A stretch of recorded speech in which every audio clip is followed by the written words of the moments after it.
Hello everyone, I'm CoolGuy, welcome back. There's a potential for a rare sandbox change coming next season. Now, a lot of things we're talking about with the patch preview, and I'm going to go over those things as far as the weapons. This was a preview, so the real work and digging in comes when the season comes out. I do have preliminary TTK values though, for the AR buffs, all those things. Just need to confirm them in-game, but I feel pretty good about them. And it makes me very happy when they actually include the true damage value with a decimal. Makes life a lot easier. Now, let's jump right into it. We know that swords are getting changed, and the first thing after that is Izanagi. Obviously top tier for burst damage. In my review, I called it the best burst damage weapon in the game. It does have a place. Outlaw is swapped for no distractions, and the animation speed for honed edge is no longer affected by the reload stat. Now we're gonna see how this plays out. Even with an overall sniper nerf, it should be one of the best burst type weapons in the game. Izanagi should be okay.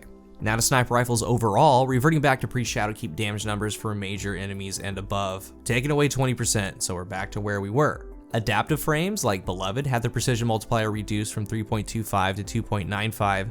This means in PvP, it's not going to be able to down a super. So Beloved would need box breathing, and quick draw is the handling perk that would pair with that. Rapid frame snipers, for PvP, they're back down to 90 damage from 100, so it's back to a 3-shot body shot. So Twilight Oath, Omniscient Eye, they still have very high aim assist for a sniper rifle. They still go target to target the fastest, so if you're landing headshots, you're gonna be okay. But with all of these collectively, the aggressive frames got bumped up a little bit. The Revoker stock went way up with these changes. Again, specifically talking about the Crucible. Now PvE wise, the changes kind of forced players back to where we were. And what I mean by that is the fully kitted snipers that we grinded for are going to be the okay ones for PvE. I mean the firing line Soul Survivor, and this season's triple tap Vorpal Trophy Hunter from the season pass. Now there's a link up on top of the screen right now and down in the description reviewing the Trophy Hunter. I highly recommend that if you don't have one of these and you don't really have anything going on until the next season, get you one of the Trophy Hunters. And also at the same time, run you some Gambit,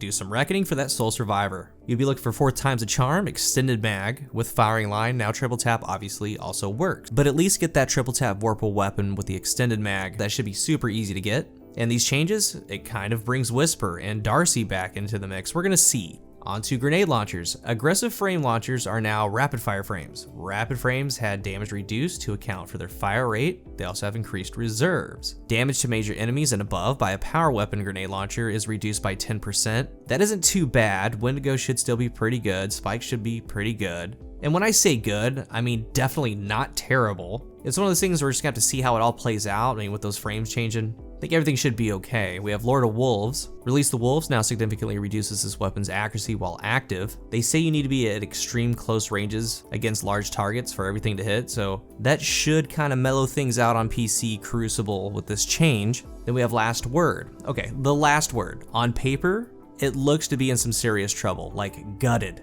Out of the gate, reduced effective range and aiming down sights no longer provides additional effective range. That's like doubling down. Reduced stability for mouse and keyboard, and to fight those things, they say they adjusted the way the target acquisition is handled while hip firing. Now, to me, this is actually one of the higher skill gap weapons in the game in D2, especially on console. But the thing about it is it had a very absurd 4-shot body kill for a 0.8, and then when he landed 3 headshots, he just deleted someone. I think the body shot TTK I feel is more the issue here, but they did change damage values to push the user towards hip firing. So it used to do 67.95 to the head, rounded to 68 in game, and then 50 to the body. Now when hip firing, it does 68.27 to the head, that's gonna round back down at 68 in game. But when you aim down sights, it's gonna do 52.2 to the head. So a 0.53 TTK when hip firing, a 0.8 TTK when aiming down sights within range.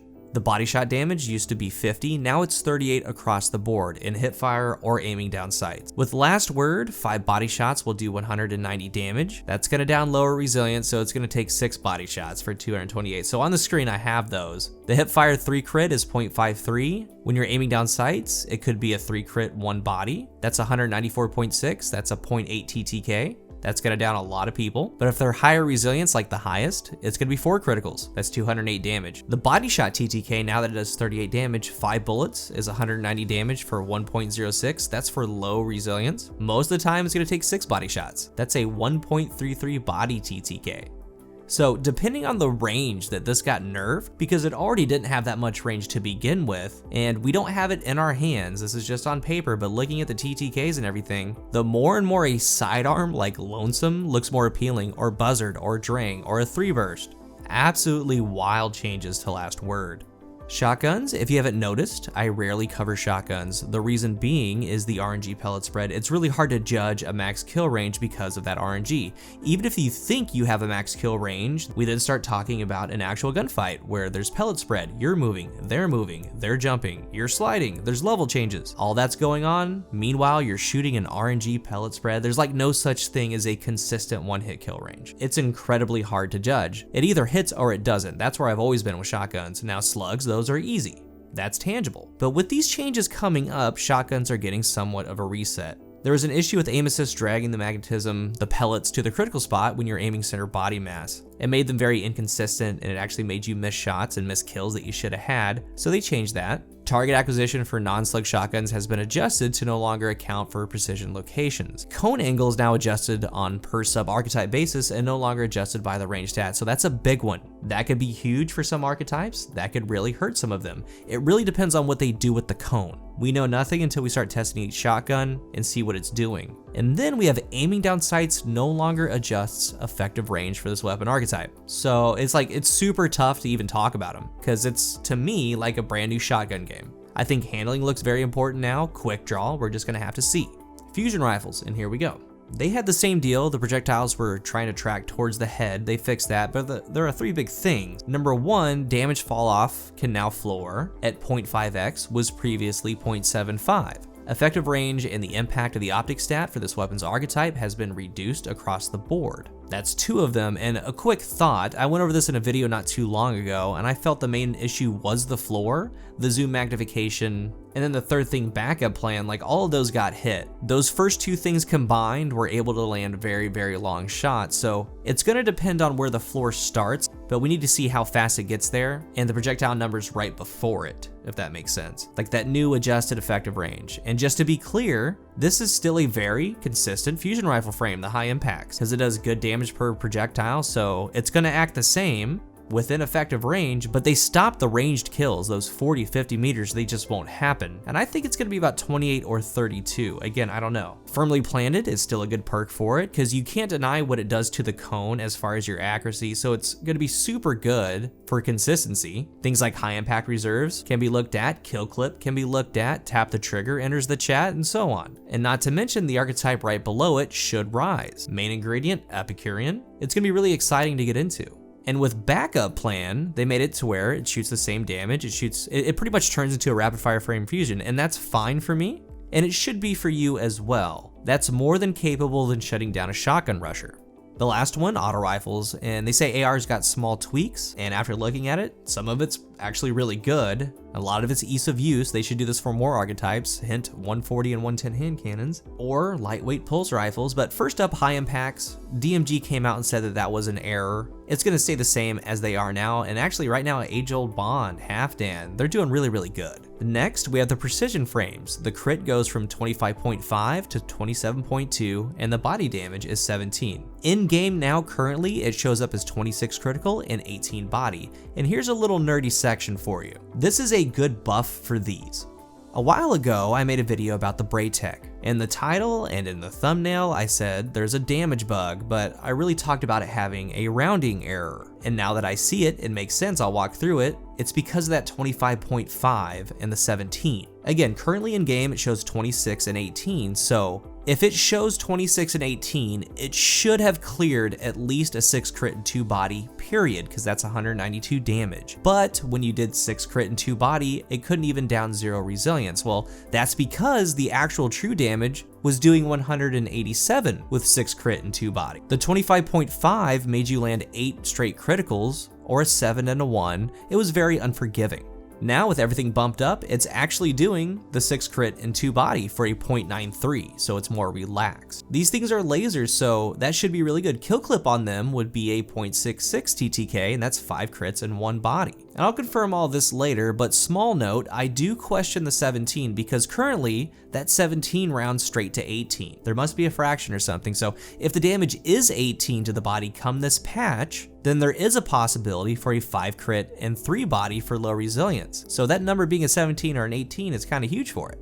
Next, adaptive. This is massive. Like, check this out. This is probably the best one. Previously 22 to the head, 13.75 to the body. Now it's going to be doing 25.2 to the head, 15.75 to the body. So really think about it. These are 600 RPM, now doing 25.2. The old 450s that we just got done talking about were actually doing 25.5. It's like, that's massive. Before they had a 0.8 TTK, and that's really good in the game of Destiny. That required you, though, to land 9 straight headshots. There was no way around that. But now you can get away with an 8 crit kill. And that could be 7 head, 1 body for 192 damage. That could down some Guardians. But the TTK for an 8 bullet kill is going to be a 0.7 TTK. That's its new time to kill value. So like if you can get kill clip on something like a Gnawing Hunger, that would be a 6 crit kill. That would be a 0.5 TTK. Like these things can start shredding. But what's even better is that original time to kill of 0.8, but it's relaxed. That's going to be a 6 crit and 3 body for 198.45 damage. This is very fast for the ratio that you're having to do.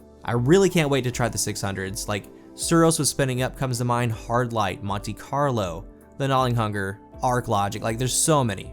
Lastly, the 720s, all those Valkadens in your vault just waiting to come out. It's went from 18.75 and 12.5 to the body to 20.1 to the head and 13.4 to the body. Currently, the TTK on these is 0.83 with 9 headshots, 2 body, 11 bullet kill. Now it's gonna be a 10 bullet kill with 9 crit and 1 body. That's 201 damage. It's got a new 0.75 TTK. There's still that 11 bullet kill that's 0.83 seconds. That's gonna be 8 headshots and 3 body shots. So these got a minor, quality of life, but good buff. Very impressed with the auto rifles. I do feel that they can be a force, like watch out, I really do.